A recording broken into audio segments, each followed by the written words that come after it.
Bora, meu povo, muita paz para vocês. Praticamente chegamos ao final de saúde da mulher e da criança, certo? Essa é a última aula, certo? Que encerramos com as doenças genéticas básicas, né, da criança. E amanhã nós vamos montar um questionário, certo? Um questionário, daqueles questionário monstro, para que a gente faça com que vocês vá buscar, né? Através dos slides, as perguntas e respostas, e aí aproveitem para estudar também, certo? Veja só, existem várias doenças congênitas, a gente até já falou uma da questão cardíaca, né? Mas aqui existem algumas, e aí eu coloquei as patologias congênicas frequentes. Outra coisa, vai ter em alguns momentos, eu não sou a pessoa talvez mais indicada, uma pessoa que tem um conhecimento vasto sobre essas patologias. Até porque são patologias frequentes dentro das patologias congênitas, mas não é algo assim que, né, toda hora fica acontecendo, certo? Então, assim, eu selecionei algumas. Nós vamos falar hoje sobre a lábio leporino, fenda palatina, espinha bífida, junto com a hidrocefalia e a síndrome de Down, né? Então, são o quê? São 5. Lábio leporino, fenda palatina, espinha bífida, com hidrocefalia junto, né? São 4. Na verdade, praticamente são 4, certo? E aí nós vamos ver, a aula a aula tá rápida, porque são patologias assim que praticamente não tem muito o que fazer, certo? Ela não tem assim uma cura, ela tem muito mais, ou ela tem mais um acompanhamento médico do que um acompanhamento de enfermagem propriamente dito, certo? Bora lá. A primeira delas é o lábio leporino, que vocês conhecem. Todo mundo já deve ter visto uma vez na vida, certo? Repare bem que é uma separação do lábio superior, né? Esse lábio superior ele pode ser de um lado só ou pode ser dos dois lados. Então, ele pode ser unilateral ou pode ser bilateral, certo? Normalmente, logo abaixo do nariz. Geralmente, aqui é o unilateral e o bilateral, né?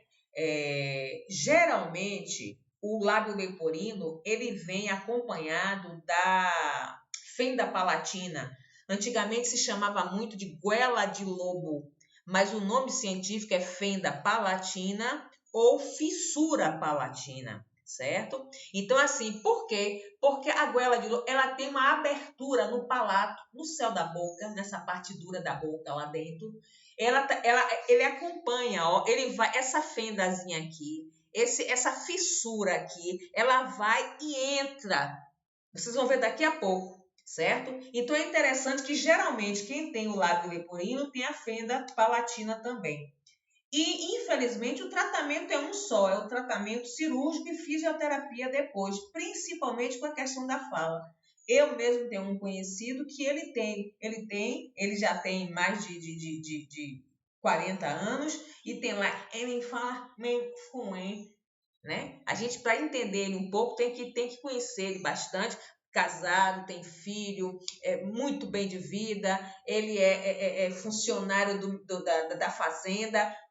Ou seja, eu estou dizendo isso porque nada tem a ver essas questões, essas anormalidades que aparecem em um indivíduo, como é o caso do lábio leporino, e que vai transformar a vida dele para o resto da vida? Não, certo? Depende muito de cada um. Vai depender muito também dessas questões da família. A família precisa, no momento em que ela recebe uma criança com esse tipo de defeito, né? Ela tem que ser orientada que tem jeito. Mas que se por um acaso houver algum tipo de, como é que se diz, consequência que a pessoa não goste muito, é filho, entendeu? O lábio leporino desfigura o bebê, né? E aí, assim, quando eu falei agora da questão da família, é porque tem famílias que têm vergonha do filho, não mostra o filho de jeito nenhum. E não é por aí, né? Isso aí tem que ser um processo. Porque a gente há de convir que quem não está preparado, ninguém quer, vamos ser realistas, ninguém quer receber um filho assim. Mas se Deus mandou, vai ser jogado fora? Não. Então o lábio leporino desfigura o bebê e o impede de fechar os lábios enquanto suga o mamilo. Então, assim, inclusive vocês vão ver lá na frente, bem lá na frente, que eu coloquei os cuidados de enfermagem junto com a fenda palatina, que a maior preocupação, o maior cuidado de enfermagem com essa criança é justamente com a cavidade oral na hora da alimentação. É uma criança que não pode ser alimentada como qualquer outra criança deitada com o peito em cima, até porque vai estar prejudicado o reflexo de sucção. Ele não consegue, repare que a boquinha dele é aberta, ele não consegue fechar para sugar. Então, ele vai conseguir até cai um pouco do alimento na boca dele, mas ele não consegue ter o reflexo de sugar ou puxar. A força ele não tem por conta da anatomia da boca, né? Olha a fenda palatina aí. Olha aqui, inclusive essa está exatamente com... essa criança tem lábio leporino e tem a fenda palatina. Repare que ela vai, ó. Como é que acontece isso? Só a genética explica. No momento da formação, houve um desequilíbrio no formato tecidual dessa parte do corpo da criança. Então, a fenda palatina ou fissura palatina é uma abertura na parte superior do céu da boca, ou seja, no palato, que causa uma abertura anômala para dentro do nariz, conhecida também como goela de lobo. Antigamente se falava muito, hoje até que não se fala muito não, né? Goela de lobo. Olha, repare que é uma área respiratória também da criança. E se é uma área respiratória, ela pode ter sérios problemas com a respiração, até a questão da asfixia. Pode acontecer? Claro que pode. Ela aqui de novo, aqui mostrando ao vivo e a cores, tá vendo? É como se tivesse um buraco no céu da boca. Essa não tem o lábio leporino, ela só tem a fenda palatina. Aqui eu coloquei, né, a criança sem o lábio leporino, mas com a fenda palatina. Aqui com o lábio leporino e com a fenda palatina. Viu? A fenda palatina interfere com a alimentação e a fala. Aumenta o risco de infecção de ouvido. Se tem uma área respiratória aberta, ela vai até lá dentro, próximo ao conduto auditivo. Então, as infecções do ouvido podem acontecer. Tem uma área aberta, tem uma área desprotegida. Por isso da infecção do ouvido, né? Aqui a criança com o lábio leporino, certo? Aqui não está dando para ver se ela tem ou não a fenda palatina, mas aqui toda uma estruturação para melhorar o quadro, mas o tratamento aqui, volto a dizer, é um tratamento cirúrgico, tanto para um quanto para outro. Qual é o tratamento? Correção com cirurgia. Na época da realização da cirurgia, depende da deformidade do bebê, da criança. Ou seja, quem vai determinar como é que vai ser a cirurgia, como é que vai acontecer, é o cirurgião, certo? Mas assim, quando for acontecer, a depender da deformidade, você repare, vamos voltar aqui rapidinho.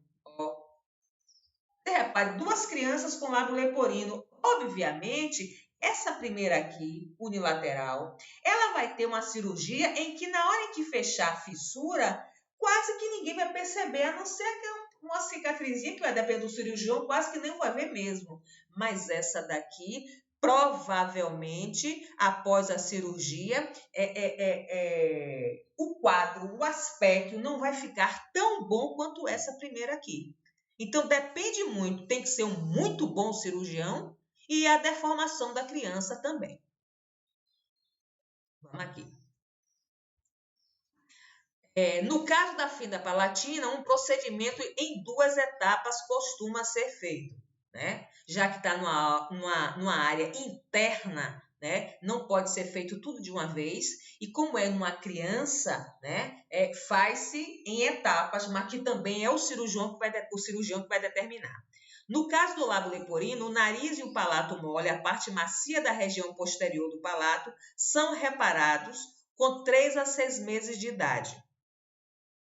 Depois disso, o palato duro, a parte rígida e sulcado, ou seja, cheio de sulcozinhos da região anterior do palato, é reparado com 15 a 18 meses de idade. Então, você tem o palato duro e o mole, ele vai reestruturar logo o mole e depois ele vem para o duro.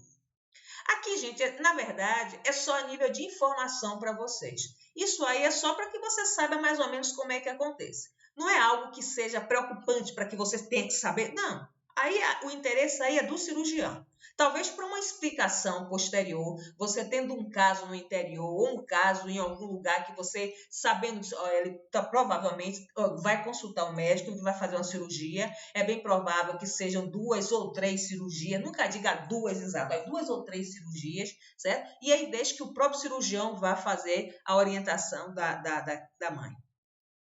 O tratamento odontológico e ortodôntico, fonoaudiólogo e aconselhamento podem ser necessários quando a criança for mais velha. Ou seja, mais à frente, né? Qualquer tipo de correção a nível odontológica, ortodôntica, qualquer, ou da fono, esse meu amigo mesmo, foi. E se você não estiver acostumado com o que você ouve dele, se você não estiver acostumado com ele, às vezes você não entende. Quando eu falo com ele por telefone, eu encalco bem o fone porque eu tenho medo de não ouvir, certo? Ele não tem nenhum tipo de recalque, não tem nenhum tipo assim de constrangimento, mas de qualquer sorte é chato, né? Aqui de novo, agora aqui, ó, você repare a cirurgia, ó, o antes e o depois, né? Você vê um pouco da cicatriz aqui. Você veja esse daqui, que quase não ficou, ó, muito bem feito, foi muito bem feito. Toda a estruturação, nariz e boca, né? Então aí deve ter sido um cirurgião muito bom para fazer isso aqui. Que quando você olha, dá a impressão de que a coisa não vai dar certo. E olha aqui como ficou. Ficou até mais bonitinha do que essa daqui de cima. Olha aqui. Aqui eu estou colocando a questão da sonda para falar da questão da alimentação, mas ainda não é isso, não. Eu só coloquei mais para você ver o aspecto, um outro tipo de aspecto em que, inclusive, a dentição está comprometida, a gengiva está comprometida. Então, é uma criança que vai ter, ó, repare que no nariz quase que não tem o septo, né, dividindo o lado direito e o lado esquerdo. Então, essa criança possivelmente vai ter uma cirurgia mais complexa e os cuidados mais complexos. Aqui, ó, da cirurgia do palato, o antes, ó, a abertura aqui, a fissura aqui, e o depois, ó, toda fechadinha, né? Isso é para o cirurgião, já está acostumado a fazer, os otorrinos da vida, pega uma criança dessa e faz numa boa. Quais são os cuidados de enfermagem? E aí eu já coloquei para os dois, para o lábio leporino e para a fenda palatina. Cuidado com a alimentação, posição da criança, a posição da criança vertical, o máximo que você puder, para ela não ter asfixia do alimento. A quantidade, o médico prescreve essa quantidade. E a administração, que deve ser com seringa ou com uma sonda, certo? Já existem alguns até artifícios e alguns objetos parecidos com uma madeira que dá, mas eu não conheço, então não vou me envolver. Supervisionar o estado nutricional da criança, já que o problema está com a alimentação, já que essa alimentação deve ser feita a nível de sonda de seringa. Muitas vezes a quantidade que você está dando, ela não está respondendo de forma nutricional satisfatória. Então tem que ficar atenta, né? Para ver se ela está perdendo peso, se ela está ganhando peso, se ela está desidratando ou não, ou seja, acompanhar o estado nutricional. Higiene da cavidade oral, sempre bota uma gazezinha Isso tudo você orienta para a mãe, porque provavelmente a maior parte do tempo vai ser na casa dela, a mãe tem que estar sabendo. Pega, ó, enrola uma gazezinha no dedo e passa em toda a cavidade oral. Promover a oquitação após as mamadas, ou seja, é importante que ela faça o famoso arroto, né? Antigamente nossos avós botavam, bota em pé para poder arrotar. Isso aí ainda vale. né? Aliás, nada que nossas avós falavam perdeu a validade, viu? Posicionar a criança em decúbito lateral após a alimentação. Isso não é só a quem tem lábio leporino ou fenda palatina, não. É qualquer criança. Criança terminou a mamada do peito. Eu vou falar na mamadeira porque tem mães ainda que infelizmente dão mamadeira para a criança. Mas se alimentou, seja de colherinha, seja no peito, seja onde for, bota ela em pé para que ela rote. E depois, quando ela for deitar, deixe ela deitada em decúbito lateral, ou seja, de lado. Por quê? Para evitar que ela, sabe aquelas golfadas, e ela pode, deglutir e ter uma asfixia e ter até uma morte por asfixia. Paciência no período das mamadas. Uma criança que tem lábio leporino ou fenda palatina, ela precisa de tempo para ser alimentada. Às vezes aqui tem um valor, ela leva às vezes aproximadamente 40 minutos. Pode chegar a 40 minutos a alimentação e tem que se ter paciência e tem que falar para a mamãe isso aí. Não adianta alimentar, criança nenhuma deve ser alimentada com pressa. E essa muito menos, certo? E falar com a mãe, se você começar a alimentar ela muito rápido, querer acabar logo, ela pode se engasgar e morrer por asfixia. Mete medo logo.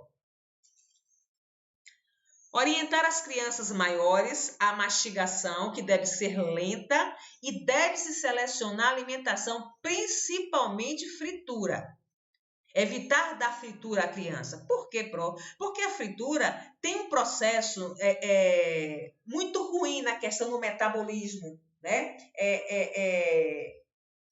Pode ocasionar algum processo degenerativo ou pode ocasionar algum processo que interfira na absorção desses alimentos. Então, é melhor não dar um alimento. Criança é alimentação saudável. Lábio leporino, fenda palatina, mastigação lenta para evitar que ela se engasgue. Olha aqui, a criança tomando com a seringazinha. Aqui, na verdade, não é nem uma seringa, é um conta-gota adaptado a uma sonda. Olha que coisa bonitinha. Repare que ela não está deitada. Ela não está na vertical, mas ela está como se fosse naquela posição de Fowler. Ou seja, a mãe, inclusive, está com a mão aqui, a mão da mãe atrás, deixando ela meio que, inclinada, certo? E é assim que tem que ser, para evitar, porque nessa posição ou na posição vertical, facilita a questão como é que se diz? O negócio de geografia, tem um nomezinho. Esqueci, não vou lembrar não. Ou seja, na posição que ela... Gravitação. Eu demoro, mas vem. É que minha mente é lenta. Então, a gravitação auxilia no que você coloca, a alimentação já desce. Não precisa nem dizer que a alimentação deve ser líquida ou semilíquida. Olha aqui. Repare que essa criança não está deitada, ela está inclinada, tá vendo? Ela aqui, inclusive, está pegando o peito, auxiliando, a boca, você vê que está de lado, né? Mas é assim, isso é na literatura. Eu, Norma, como enfermeira, eu não aconselharia a dar o peito. Eu iria aconselhar a que ela fizesse a ordenha e desse com uma seringa ou a sonda. Isso não quer dizer que dar o peito a uma criança que está com lábio leporino ou a fenda palatina em uma posição adequada, como essa esteja errado. Não está, não. Eu prefiro, porque eu acho que você com o peito assim, a questão dela... Repare que o nariz dela está bem encostadinho. Ela respirar e sugar, a dificuldade vai aumentar. Bem, agora nós vamos falar em espinha bífida ou mielomeningocele, o nome científico também, né? Que é um defeito, onde vocês já estão vendo, na coluna vertebral, ou seja, na medula espinhal. E é interessante que eu não sabia, eu soube pesquisando e montando a aula de vocês, que existem algumas crianças que ao invés de fazer essa protuberânciazinha aqui a nível de coluna, ela cria como se fosse um sinal cheio de cabelo. E eu não sabia que seria indício de mielomeningocele. Achei interessante, peguei um slide que tem aí a foto para vocês verem. Então, é um defeito congênito em que a medula espinhal de um bebê em desenvolvimento não se desenvolve adequadamente, ou seja, a coluna não se fecha de forma adequada. Ela está relacionada à deficiência de ácido fólico no período pré-natal e gestacional. É por isso que os pré-natalistas, né, no início da gestação, na hora que vai passar a questão nutricional, hoje, inclusive, já existem leites específicos para gestantes, já com a concentração de ácido fólico, vitamina B, todo o complexo B de uma forma geral, todas as vitaminas necessárias, ele já tem nesse leite. Então, a deficiência desse ácido fólico faz com que haja uma deformação. Deixa eu mostrar a foto que fica melhor. Olha ela aqui, ó. Na coluna vertebral, como é que acontece? Fica parecendo uma bolha d'água. Ó, tá vendo?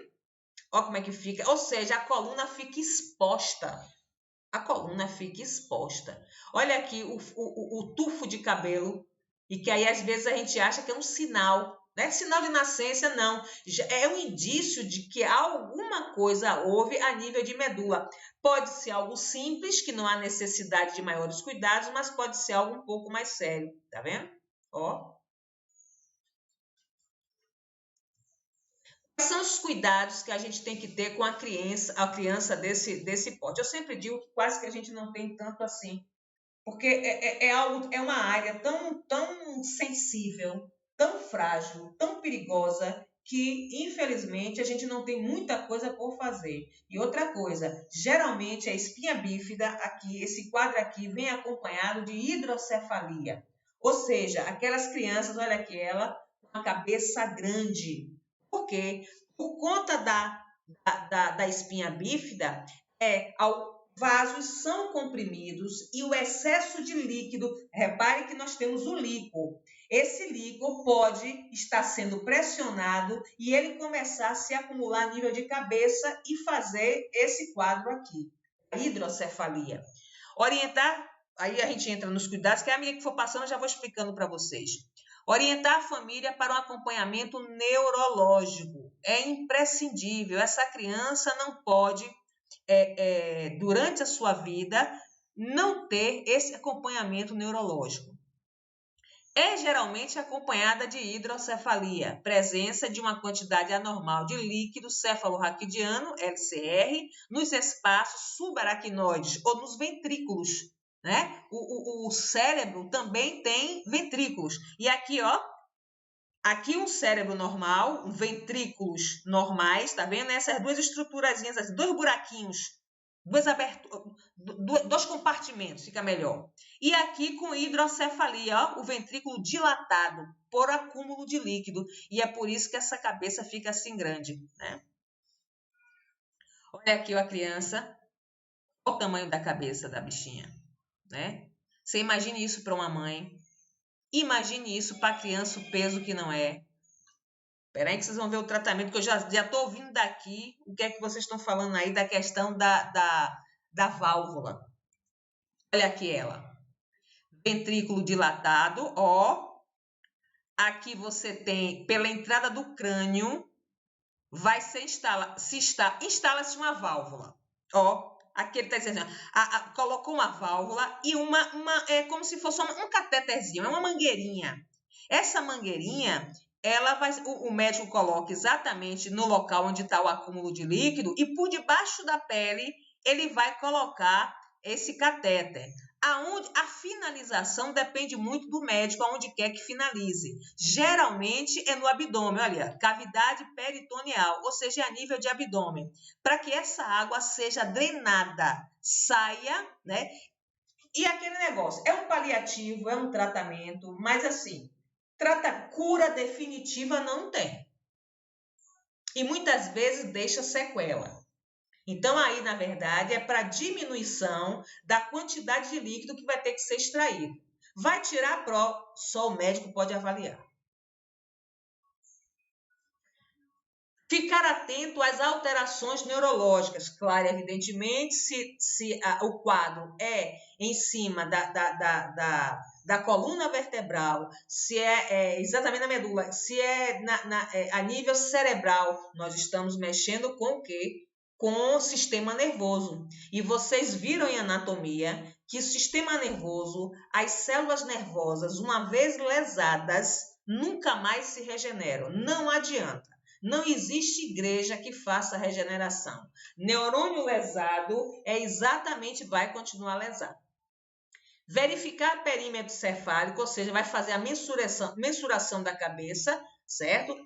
Como faz no RN, ó, aqui por trás da orelhinha aqui, e para ver se a drenagem, se a cabeça, a circunferência está diminuindo. Se está diminuindo é porque a drenagem está dando resultado. Mudança de decúbito, porque ela sozinha não pode fazer, por conta da medula espinhal. Proteger a mielomeningocele. Eu escrevi errado? Mielomeningocele. Proteger, geralmente com compressa ou com gás estéril e umedecidas. E trocar com frequência. Esse soro fisiológico, se puder, né? O ideal seria que ele tivesse morninho, viu? Por que, Pro? Não me pergunte. Existem coisas que vocês não devem perguntar, porque eu não vou saber explicar. Se é uma coisa que eu nunca vi ao vivo e a cores, foi uma mielomeningocele. Atenção com os drenos, se houver. Ou seja, se tiver havendo um dreno, tem que olhar se tem algum local que está com alguma obstrução, se tem algum local que está sendo comprimido, para ver que a drenagem tem que ser contínua. Viu?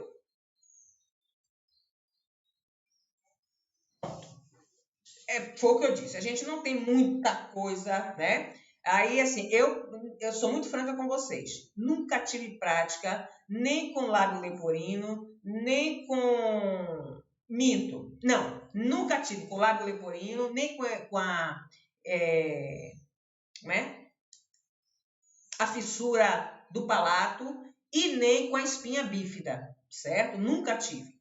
Então, assim, fica muito, muito, muito difícil de eu explicar algo mais profundo. E até porque, para vocês, não há essa necessidade. A prática vai dar essa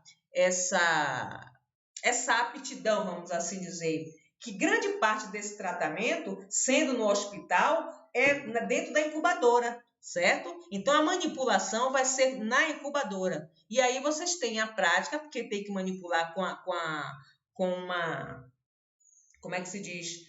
Com cuidado com essa criança, certo? Para não haver nenhum comprometimento maior. Geralmente, gente, o pediatra faz tudo. Que ninguém nos ouça. Ele não deixa muito a enfermagem pegar em crianças com esse tipo de quadro, não. Que é um quadro grave, certo? É pequeno, é uma criança que com esse quadro, sendo um recém-nascido, a qualquer momento pode ter um progresso do quadro e ir a óbito, certo? E aí agora nós vamos para a síndrome de Down. Antigamente o pessoal chamava de mongol, né? Ou síndrome do par 21.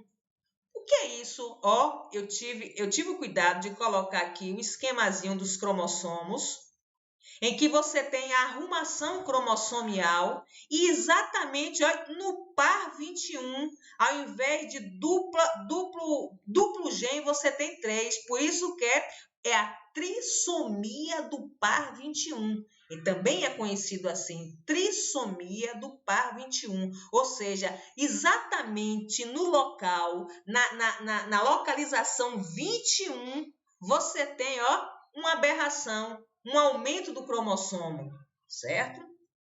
Então, a síndrome de Down é um distúrbio genético causado quando uma divisão celular anormal resulta em material genético extra no par 21, ou seja, ele tem um X a mais. Quais são as principais características? Tem uns, inclusive, que eu vou falar aqui, que eu não vi aqui, eu acho interessante você saber. Olhos, ele tem um olhinho de japonês, né? Semelhante aos orientais. Rosto arredondado e orelha pequena. A gente falava que era Rosto em forma de lua cheia. É uma característica de quem tem síndrome de Down. As extremidades são curtas, os dedinhos são grossos e ele tem um andar meio que lateralizado, né? Tipo o pessoal, mulher prenha como com a barrigona, né? Ela anda parecendo uma pata, andando serino. A criança, a síndrome de Down também tem. Hipotonia, ou seja, ele tem uma diminuição no tônus muscular e é por isso, e eu gosto de frisar bem isso, que ele não tem o reflexo de sucção. Eu já presenciei uma cena dentro da maternidade de uma enfermeira, não foi técnico não, enfermeira, querendo que a criança fosse amamentada de qualquer jeito, reclamando com a mãe que não bota essa criança no peito, que não sei o quê, que não sei o quê. E a criança tinha síndrome de Down, certo? Então, ela não tem o reflexo de sucção. Então, ela tem hipotonia, diminuição do tônus muscular. Isso faz com que o bebê seja menos rígido e contribui para a dificuldade motora de mastigação e deglutição, atraso na articulação da fala e, em 50% dos casos, problemas no coração. Certo? A gente diz, inclusive, é o que vem agora, macroglossia, ou seja, nem a língua meio grossa, que não deixa eu falar direito, é por isso, porque a língua é muito grossa. Então, às vezes a língua é grande, o que junto com a hipotonia faz com que o bebê fique com a boca aberta e quando cresce não fala direito. Mãos menores com dedos mais curtos e prega palma única em cerca de metade dos casos. Em alguns casos, existe excesso de pele na parte de trás do pescoço. Repare que o pescocinho deles é cair mirradinho, é por conta disso. Em geral, a estatura é mais baixa. Tendência à obesidade, né? E há, consequentemente, diabético e com problemas com hipotireoidismo. Cerca de 5% dos portadores têm problemas gastrointestinais. A articulação do pescoço pode apresentar certa instabilidade e provocar problema nos dedos. É meio assim, a cabecinha cai para o lado, né? Deficiência auditiva e de visão pode estar presente. Maior risco de infecções, isso por conta do sistema imunológico dele. Leucemia pode acontecer com frequência. Comprometimento intelectual e, consequentemente, a aprendizagem mais lenta. Hoje, inclusive, nós temos a PAI, que é uma escola de deficiente muito boa, mas hoje o que se preconiza é que quem tem síndrome de Down deve se ensinar, vamos assim dizer, deve-se ter a convivência junto com os teoricamente normais, né? Os que não têm síndrome de Down. Eu concordo em parte. Acho que a escola normal deve servir de ilustração, deve servir assim de ser mais uma escola para que eles frequentem, porque você só aprende vendo, principalmente a criança é repetitiva, ela copia muito, então se ela vê uma criança normal fazendo alguma coisa, é uma tendência de tanto vê-la repetir. O que eu não concordo é que seja exclusivamente numa escola normal. Por quê, Pro? Porque nós não temos profissionais preparados para lidar com síndrome de Down ou qualquer outro tipo de patologia na criança. Como é que uma professora, cuidando de crianças, que vocês sabem disso, cuidar de criança em uma escola é assim algo muito desgastante para a professora. Então, ela já tem a questão de serem crianças. E aí vai colocar uma criança que tem uma deficiência, né, que por mais que a gente diga normal é ser assim, bonito, legal, mas ela tem uma deficiência. E precisa ser tratada por profissionais que saibam tratar. Então, eu acho que uma escola específica deve acontecer nos primeiros dias, e aí, a depender do profissional que esteja gerenciando, ela, em um determinado período, vai para a escola normal, depois volta para a escolinha dela, ou seja, tem que existir um meio a meio aí, né? Porque nós não temos, numa escola normal, professores capacitados para isso. ela aqui, né? O rostinho redondo, né?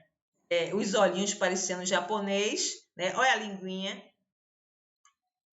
A orelhinha não dá para ver porque ela tá. Mas ela geralmente tem as extremidades curtinhas e os dedinhos parecendo uma bolota, né? É assim, a criança que tem, o indivíduo que tem síndrome de Down são muito inteligentes. E às vezes as pessoas ficam perguntando, mas como inteligente? Claro que sim. Nós, teoricamente normais, nós temos limites de inteligência, eles também têm. Mas naquilo que se propõe, naquilo que se ensina para eles, eles aprendem e muito bem. E aí agora a gente bate um exame chamado teste do pezinho, que todo mundo já ouviu falar. E é um teste fantástico, gratuito, dado pelo SUS e que tem que ser até o 5º dia de vida da criança, deve ser levado para se fazer o teste do pezinho, porque lá ele vai detectar uma série de patologias. O quanto antes, de preferência, saiu da maternidade, vai logo para fazer o teste do pezinho. Em algumas maternidades já tem isso dentro da própria maternidade. Aqui tem uma gravurazinha em que você faz, o local onde você faz um furozinho, né? Que na hora que vocês vão fazer, dá uma pena, que o bichinho chora. Mas tem que ser feito, bem feito, tem que ter uma prática, uma técnica boa. Teste do pezinho, eu sempre dizia aos meus meninos, olha, você só faz, eu dei a sorte de fazer da faculdade no mesmo local que eu fiz os estágios com os meus meninos, né? E assim, eu não deixo meus meninos chegar e no oba-oba fazer. Não, primeiro vocês vão ver. Vê 500 vezes. Quando você se sentir seguro, vamos fazer. Porque até você ter pena da criança, é algo que vai prejudicar a própria criança. Quanto mais pena você tem de fazer alguma coisa, principalmente se você usar um material perfurocortante, vai doer muito mais. Então, aqui é o local exato, tá vendo? Bem na pontinha do calcanhar, você faz espreme, e depois você aperta, um toquezinho, acabou, né? Então, aqui tem... Eu não vou ler isso não, viu, gente? Aqui é o Programa Nacional de Triagem Neonatal, eu botei a sigla aí, o que é, para vocês entenderem. A data, já falei, que é do 3º até o 5º dia, né? Aqui a causa, o início rápido é para detectar principalmente hipotireoidismo congênito, hiperplasia adrenal congênita e fenilcetonúria. Eu aconselho a vocês, né, a que vocês façam uma pesquisa de cada uma dessas patologias para você ter uma noção. Hipotireoidismo vocês vão ver em clínica médica, mas seria interessante que você já pesquisasse agora. Ou seja, ele adquire hipotireoidismo congênito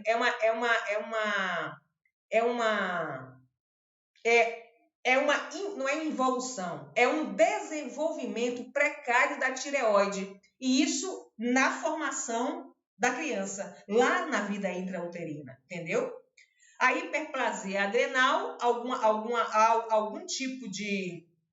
alguma glândula endócrina que teve uma hiperplasia, ou seja, aumentou demais, aí vai ter um comprometimento na sua fabricação. Isso eu estou dando assim uma explanação. E fenilcetonúria, eu confesso a vocês que eu já pesquisei uma vez, certo? E não lembro, né? Tentei lembrar, eu ia pesquisar de novo, mas não deu tempo para pesquisar até eu começar a gravar a aula. Mas pesquise, que é interessante. Olha aqui, vocês recebem um cartãozinho com vários círculozinhos, e essa cor vermelha ela não vem no cartãozinho, não. Essa aqui vem um círculozinho em branco, e esse vermelho é o sangue da criança. Que o segredo de um bom exame é você ter uma quantidade de sangue boa para preencher todos os círculos. E é para preencher o círculo todo, certo? Para não ter que furar a criança novamente. Então, aí você encosta aqui nos ciclos, preencheu, passa para o outro, preencheu, passa para o outro, vai, inclusive, apertando um pouquinho o calcanhar e vai passando adiante, viu? Quanto maior a rapidez na identificação, o início do tratamento. E aqui eu coloco as consequências de você, muitas vezes, não fazer o teste do pezinho, que é um teste recente, viu? É um teste novo. É um teste que quando eu estava saindo da faculdade, ou seja, há mais de 20 anos atrás, estava saindo. Então, é considerado novo. Ou seja, evita sequela de deficiência mental, microcefalia, convulsão, comportamento autista, fibrosamento do pulmão, ou seja, vai ter problema respiratório, pode acontecer problemas respiratórios por conta de fibrose a nível de pulmão, crises epilépticas e entre outras complicações. Veja quanta coisa ela evita. As doenças detectadas, fenilcetonúria, certo? Hipotireoidismo congênito, doença falciforme. A doença falciforme, acho que alguém já ouviu falar, né? A anemia falciforme é uma deformação na estrutura das hemácias. E ela tem esse nome porque as hemácias, ao invés de ficarem redondinhas, ficam parecendo uma foice. Daí porque falciforme. E outras hemoglobinopatias, ou seja, e outros problemas e outras patologias a nível de hemoglobina. Fibrose cística, hiperplasia adrenal congênita e deficiência biotinidase. Deve ser alguma enzima, eu não sei explicar isso a vocês, certo? Mas deve ser algum tipo de enzima, certo? Seria interessante, quem tivesse curiosidade, pesquisasse. Não é para pesquisar profundamente, não. Só para ver mais ou menos o que é, relembrar da anatomia de vocês e pronto. Olha aqui o pezinho, onde é. Ele está dizendo exatamente, ó, os vasos, e ele está dizendo exatamente na lateral do calcanhar. Essa é a lanceta. Dessa eu não conheço, mas a lanceta que a gente usava era uma lanceta mesmo, tipo uma coisinha que você picotava e dava uma torcidinha, acabou. Aí começava a gotejar o sangue e aí você colocava nos círculos. Chorava o bichinho. Aqui, ó. Tá vendo aqui os círculos, ó? O círculo vem vazio e aqui é a criatura preenchendo. A gente fala preencha todo. Não necessariamente todo, mas ó, esse aqui mesmo precisava preencher mais um pouquinho. Quanto melhor você faz o exame, quanto melhor você coloca esse sangue aqui, melhor fica para quem vai, o examinador lá do laboratório. É bem melhor, viu? Bem, esse foi o último slide da nossa aula de pediatria, ok? Beijo no coração de vocês.